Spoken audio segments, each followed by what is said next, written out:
완악함을 이기는 회개라는 말씀의 제목으로 함께 말씀 나누겠습니다. 완악함을 이기는 회개. 하나님의 말씀에 이러한 말씀이 있습니다. 시편 32편 8절에서 9절 말씀에 내가 내 갈 길을 가르쳐 보이고 너를 주목하여 훈계하리로다.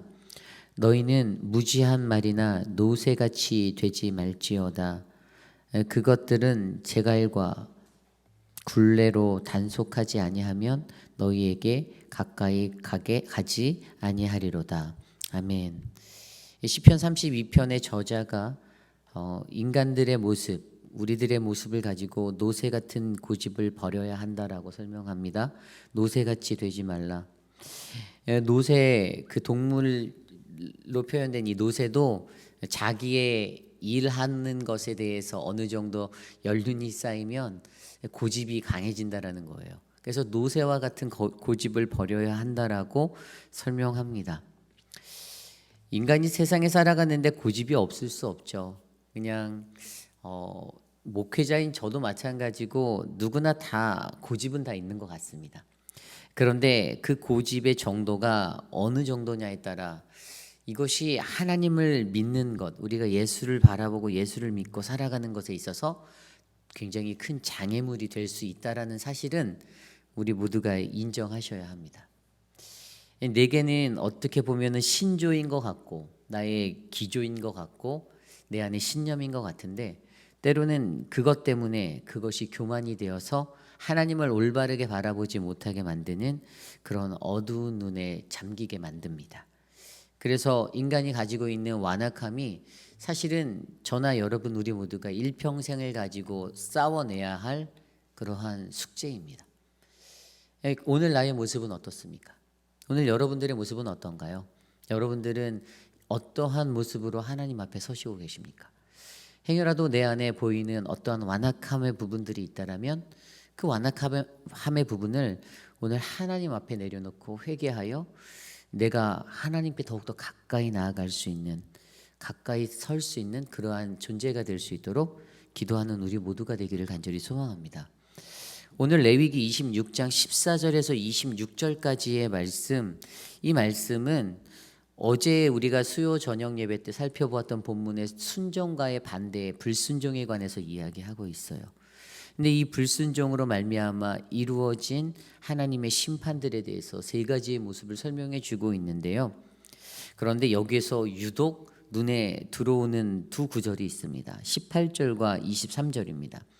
또 만일 너희가 그렇게까지 되어도 내게 청종하지 아니하면, 그리고 23절에도 뭐라고 나와 있습니까? 이런 일을 당하여도 너희가 내게로 돌아오지 아니하고.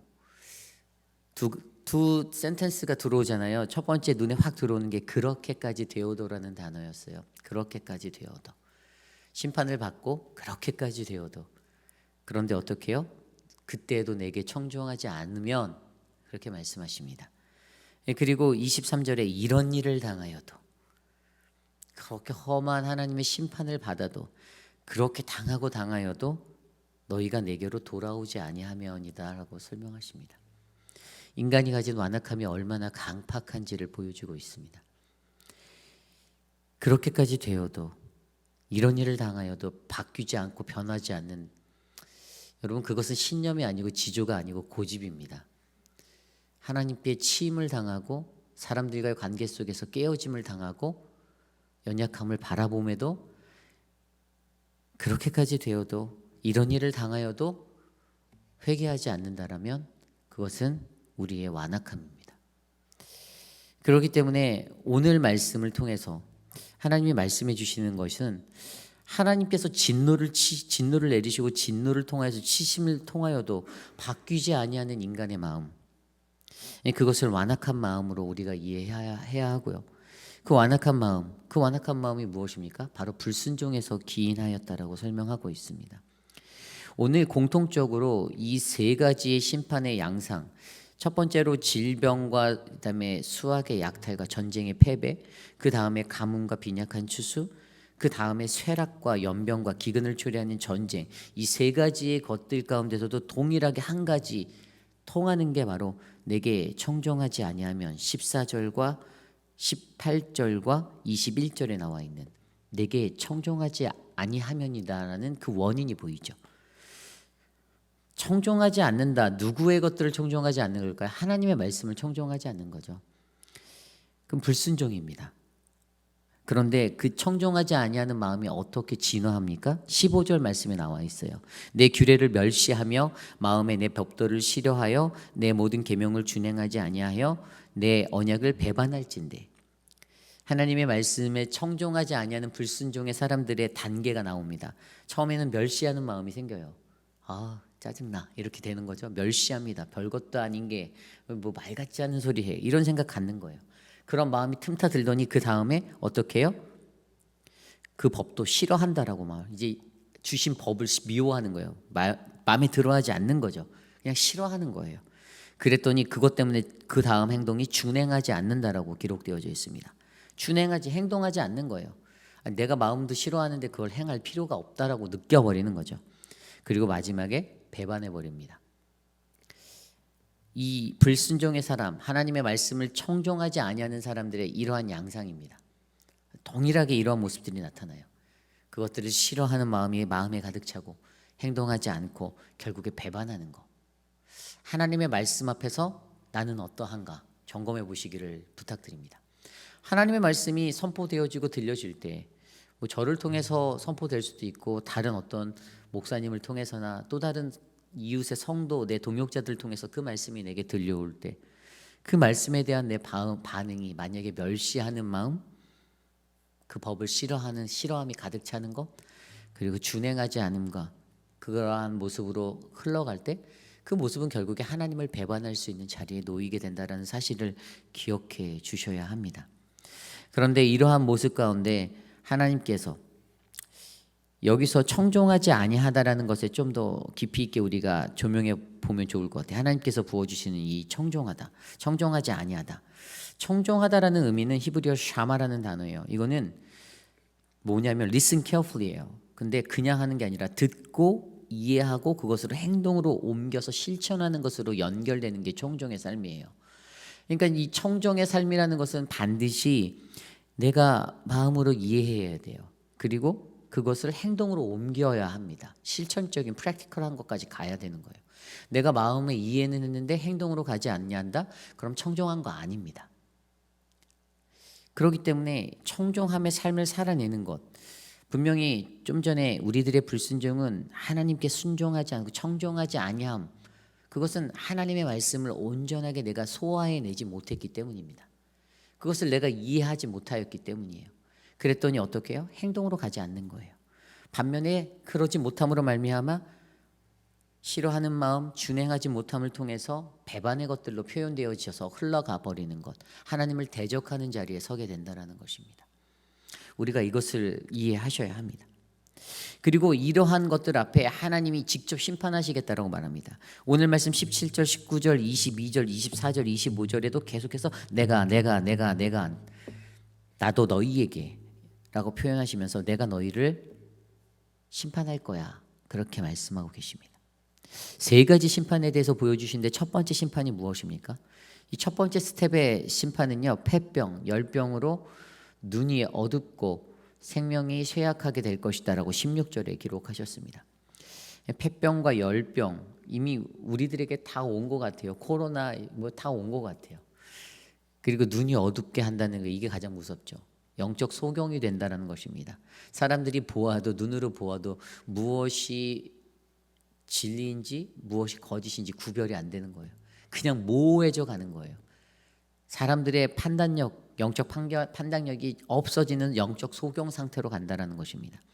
그리고 생명이 쇠약하게 된다는 것, 너무나도 안타까운 현실을 이야기해주고 있습니다. 하나님께서 그러한 심판을 내리신다라고 얘기하였어요. 그런데 두 번째 심판은 더욱더 강력합니다. 20절에 보면 땅에 소출이 없고 19절에 보면 하늘을 철과 같이 땅을 녹과 같이, 이게 무엇인가 하면 이 말의 의미는 비 한 방울 내리지 않는 그러한 것들을 설명해 주는 겁니다. 결국에 이 땅의 모든 소출이 사라지게 되는데 거기에 더 무서운 것은 18절 말씀대로 이 죄로 말미암아 7배나 더 징벌하겠다라고 말씀하십니다. 7배. 그리고 마지막 세 번째 스텝의 심판에서도 25절과 26절 말씀을 살펴보면요, 뭐라고 나와 있냐면 전염병 그리고 극심한 기근이 다시 한번 덮칠 거다. 근데 그것 또한 어떻게 해요? 7배나 더 재앙을 내릴 거다라고 21절에 강조하십니다. 계속해서 가중되어지는 하나님의 심판이 3단계로 전해지는데, 그 마지막의 단계에서 보면 마지막 26절에 뭐라고 나와 있는지 아세요? 열 여인이 한 화덕에서 너희 떡을 구워 저울에 달아주리니 너희가 먹어도 배부르지 아니하리라. 얼마나 극심한 굶주림이 있으면 이들 안에서 한 화덕에서 떡을 구워서 주어도 절대로 배부를 수 없는 그러한 상태, 그 상태에 이른다라고 설명하고 있습니다. 그렇습니다. 우리는 하나님 앞에 불순종할 때 이러한 순종을 마주하게 될 것입니다. 어찌 보면 세상이 너무나도 악해져서 오늘 이 시대를 살아가는 우리의 이 모든 온 세대가 이 폐병과 열병과 기근과 소출 없음과 전염병과 극심한 기근들을 경험하고 있지 않습니까? 어찌 보면 진짜로 우리는 말세 때를 살아가고 있습니다. 예수님 오실 날이 멀지 않았다는 얘기입니다. 그렇기 때문에 사실 우리들에게 주어지는 하나님의 말씀은 오늘 하루를 살아도 내가 하나님께 내 완악함을 버리고 순종하는 믿음의 삶을 사는 것이 우리들에게 필요하죠. 여러분, 완악함에 대해서 생각할 때 저는 출애굽기에 나오는 바로왕이 생각납니다. 그냥 가장 강력한 그 완악함의 표본을 보여준, 그냥 어찌 보면 그게 나의 모습인데 계속해서 하나님이 말씀하시잖아요. 10번, 실질적으로 따지면 11번 모세가 찾아갔거든요. 그런데 그 상황 속에서도 절대로 꺾지 않습니다. 그리고 중간중간에 꺾는 신용을 하죠. 오죽했으면 이 이야기가 출애굽기 7장에서 10장 4장에 걸쳐서 기록되었을까요? 그 완악함, 완고함의 이야기가 10번의 재앙으로 쳐서 가는 그 얘기가 어찌 보면 얼마나 이게 중요하고 인간들이 너무나도 강력하게 가지고 살아가는 것이면 하나님이 무려 성경에서 네 장이나 이것을 할애해서 기록하였을까라는 생각을 하였습니다. 그들이 이스라엘 백성을 내보내지 않고 그가 가졌던 완악한 모습들. 근데 그 이야기 들여다보면 이스라엘 사람들이 피해자 같아요. 아, 불쌍하다. 그런데 더 재밌는 건 뭔지 아십니까? 이스라엘 사람들 더 완고했다는 거예요. 그들이 출애굽하고 나가서 그들이 신명기 9장에 보면 금송아지를 만드는 그 장면들 나오잖아요. 모세가 시내산에 올라갔을 때. 근데 그때 그들이 가졌던 그 완악함들도 결국에 금송아지를 만들게 하는 그런 완악함이었습니다. 자기들 생각만 하는 겁니다. 자기들 뜻대로 내 만족 구하고 내가 원하는 거. 성경은 그것을 완악함이다라고 표현합니다. 우리가 살아가는 이 세상에서 거기에서 멈췄으면 좋겠는데, 그 이스라엘 백성의 그 이야기에서 완악함이 끝났으면 좋겠는데 아이러니하게도 그것은 계속해서 흘러갑니다. 전염병과 같이 흘러갑니다. 신약 시대의 예수의 때를 바라볼까요? 예수 시대 때는 예수 그리스도를 향하여서 손가락질하고 그를 핍박하였던 바리새인들을 가졌던 완악함이 있습니다. 이방인들을 배제하고 자기 자신만 고집하고 자기만 생각했던, 나만 구원받을 수 있다라고 완고하게 믿었던 그들의 완악함이 있었습니다. 예수는 그들을 향하여 소리쳤습니다. 회개하라라고. 하나님 때가 가까워 왔다라고. 그리고 사도행전 19장에 가면 19장에 이러한 말씀이 있습니다. 19장 9절 말씀에 바울이 에베소를 전도할 때 이렇게 말합니다. 어떤 사람들은 마음이 굳어 순종하지 않고 무리 앞에서 이 도를 비방하거늘. 그들의 마음의 완악함 때문에 어떻게 해요? 순종이라는 것은 없고 오히려 하나님의도 예수 그리스도를 비방한다라고 말합니다. 인간의 완악함이 절실하게 드러나는 모습입니다.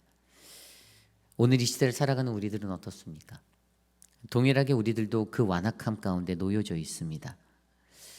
제가 맨 처음에 말씀을 시작할 때 시편 32편의 저자가 말했던 그 부분, 노새 같은 고집에 대해 설명할 때 시편 32편을 전체적으로 다 들여다보면 시편 32편에 어떤 내용이 나와 있냐면 죄사함의 기쁨을 경험하고 그 경험을 바탕으로 죄를 회개하는 것이 중요함을 시편 32편 저자가 강조하고 있습니다. 그리고 오늘 레위기 26편 안의 말씀에서도 그 완악함을 이기는 길을 바로 회개, 돌이킴이다라고 설명하고 있어요. 너희가 돌아서지 아니하면, 너희가 돌이키지 아니하면, 이런 일을 당하고도 너희가 돌이키지 않는다라면 회개에 대해서 말씀하시는 거잖아요. 성경이 주는 그 은혜는요, 이 완악함을 꺾을 수 있는 길은, 유일한 길은 단 하나, 회개라고 강조합니다. 회개함. 시편 32편에 그 죄사함의 기쁨을 경험한 사람이 그것을 바탕으로 하나님 앞에 회개하는 그것이 지혜다라고 강조하는 그 시편 32편의 저자 32편 1절 말씀에 이렇게 고백합니다. 허물을 사함받고 자신의 죄가 가려진 자는 복이 있다. 아멘.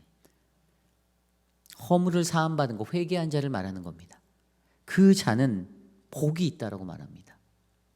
5절 말씀에, 시편 32편 5절 말씀에 이렇게 말합니다. 내가 이르기를 내 허물을 여호와께 자복하리라 하고 주께 내 죄를 아뢰고 내 죄악을 숨기지 아니하였더니 곧 주께서 내 죄악을 사하셨도다. 아멘. 회개가 얼마나 중요한지를 우리에게 알게 합니다. 근데 이 시대를 살아가는 많은 인간들, 사람들은요, 회개 잘 안 합니다. 그 진정한 회개가 잘 일어나지 않습니다. 자기가 무엇을 잘못하고 내가 무엇이 어긋난지조차 이해 못합니다. 그리고 내가 맞다라는 논리로 나를 채웁니다. 그러면 당연히 나에게 반대한 사람들은 다 대적이 되는 거겠죠. 그 사람들은 다 죽일 놈들이 되는 거겠죠. 너무나도 안타까운 세상입니다. 분명히 하나님께서는 로마서 8장 말씀을 통해서 이렇게 말씀하셨습니다. 로마서 8장 8절 말씀. 육신의 생각은 하나님과 원수가 되나니 이는 하나님의 법에 굴하지 아니할 뿐 아니라 할 수도 없음이라. 육신에 있는 자는 하나님을 기쁘게 할 수 없느니라. 아멘. 여기에서 말하는 육신의 것, 바로 이것이 바로 하나님을 등지고 살아가는 사람들의 모습입니다. 육신대로 살아갈 때에는 우리는 예수님을 버릴 수밖에 없고 등질 수밖에 없습니다. 하나님을 멀리할 수밖에 없습니다. 하나님 없이 살아가는 사람들을 우리가 육에 속한 자라고 말하지 않습니까? 결국에 이 육신에 속한 자들의 모습으로 살아가는 우리들을 향해 하나님께서는 우리에게 회개하라라고 말씀하십니다. 예수 그리스도 그분이 이 땅에 오셔서 그분이 외쳤던 그 메시지도 단 하나, 회개하라, 천국에 가까워 왔느니라였습니다. 오늘 이 시대를 살아가는 우리들에게도 이러한 완악함이 우리를 공격합니다. 어쩌면 회개함 없이 살다가 하나님께 더 큰 심판을 받을지도 모릅니다. 그래서 이것은 급박합니다. 내가 회개하고 돌아서는 것. 회개라는 단어를 헬라어 원어사전으로 살펴보면 메타노이테라는 단어를 사용하였습니다. 이 단어의 깊이 있는 의미가 돌아오답니다. 회개라는 것은 돌아오는 것입니다. 하나님께 돌아가는 거예요. 만약에 우리가 하나님께 돌아갈 준비가 안 된 채로 우리의 인생을 살게 된다면 우리에게는 진정한 회개 없이 그저 하루하루 세상에 한 발, 교회에 한 발 걸친 그러한 인생으로 인생 살다 눈 감게 될 것입니다. 저는 오늘 이 자리에 모인 저와 여러분 우리 모두가 노새 같은 고집을 버리고 꺾이지 않는 나의 자아를 버리고 하나님 앞에 회개함으로 나아가는 거룩한 인생이 되시기를 간절히 소망합니다. 불순종의 인생이 아니라 하나님께 순종하며 나아갈 때 하나님이 주시는 심판, 그것들 두려워하고 그것들을 두렵고 떨리는 마음으로 하나님 앞에 엎드려 그렇게까지 되어도 이런 일을 당하여도의 인생이 아니라 나는 하나님께 돌아가겠습니다. 내게로 돌아오지 아니하고 하나님께 돌아가겠습니다. 그 인생으로 살아내는 저와 여러분 우리 모두가 되기를 간절히 소망합니다. 하나님이 천지를 창조하시고 나서 노아의 때에 창세기 6장 5절에 보면 이렇게 기록되어져 있어요. 여호와께서 사람의 죄악이 세상에 가득함과 그의 마음으로 생각하는 모든 계획이 항상 악한 것을 보셨다라고 말씀하십니다. 이게 무슨 말이죠? 사람이 생각하는 것들, 사람이 계획한 것들, 그것이 세상을 다 덮었어요. 근데 이게 창세기 6장 5절이면 창조하시고 6장밖에 지나가지 않아서 드러난 이 인류의 모습이었어요. 사실 이거보다 더 심각하면 더 심각해졌을 시대가 바로 오늘 이 시대 아닙니까? 이 창세기 6장의 시대보다 지금이 더 깨끗해졌다고 생각하십니까? 저는 그렇지 않다고 생각합니다. 더 지저분해지고 더 난무해진 세상이 오늘이다라고 봅니다. 그렇다면 그 안에서 우리는 회개해야 합니다. 나의 완악함을 바라보아야 합니다. 내가 문제입니다. 내가 더럽습니다. 내가 추합니다. 내가 회개해야 합니다. 그러한 마음으로 하나님의 말씀 앞에 서시는 우리 모두가 되시기를 간절히 소망합니다. 오늘 이 시간 주신 말씀을 놓고 함께 기도하기 원합니다. 하나님, 완악함을 이기는 회개를 나에게 허락하여 주옵소서. 하나님, 나의 완악함을 바라봅니다.